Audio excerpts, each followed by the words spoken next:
So dear students, in our last lecture we have seen the instruction sets that are used in the ARM architecture of embedded system. Today we will see the embedded system hardware part. Now we can see in this diagram the ARM processor is connected to interrupt controller and AHB arbiter. AHB nothing but the advanced high performance bus arbiter, and we can see the real-time clock and serial UARTs are used. Memory controller is used because as per the requirement the memory is used, either ROM, SRAM, flash ROM or DRAM, and AHB external bridge is used for connecting with the external bus. Now AHB APB bridge is used. APB is nothing but the advanced peripheral bus, and AHB is advanced high performance bus. Real time clock is used because we know that ARM processor is mainly used when the hard real time systems are there. Then the various peripherals buses that are part of this particular embedded system hardware. So the embedded system uses different bus technologies other than the 86 PCs. So mainly it uses the peripheral component interconnect bus.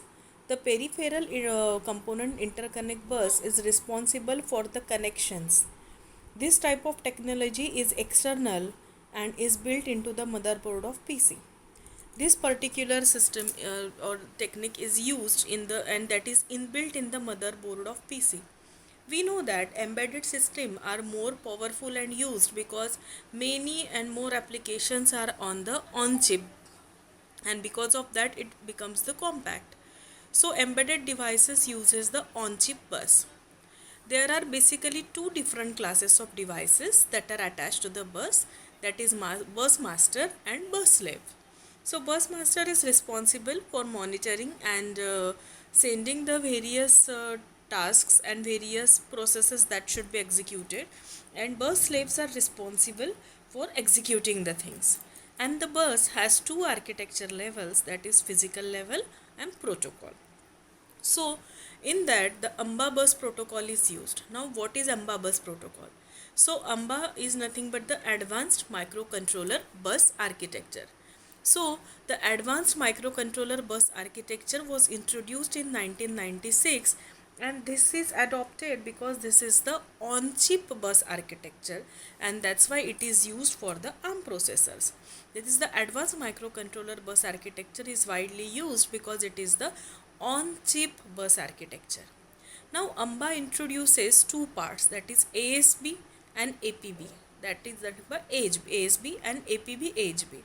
So ASB is advanced serial bus and APB is advanced peripheral bus and AHB is advanced high performance bus. Now using AMBA, peripheral designers can reuse the same design on multiple projects. This is the topmost benefit which is provided by AMBA, that the same design can be used for the various projects, and because of this the availability and time to market has been increased. The AHB provides higher data throughput than ASB. The advanced high performance bus provides the higher data throughput, and because of that it runs at the higher clock speeds.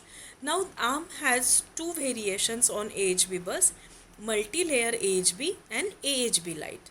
So AHB and multi-layer AHB supports the protocol for master and slave but have the different interconnects. So though AHB and multi-layer AHB are the protocols, but they are same for master and slave, only the interconnects are different, and they permit the operations to occur in parallel and allow for higher throughput rates. As the same protocol is used for master and slave, as well as the operations can be performed in parallel, and because of that the higher throughput rates are achieved by using this AHB. So that is nothing but everything about the ARM bus technology and embedded system hardware. In our next lecture we will see the embedded system software. Thank you.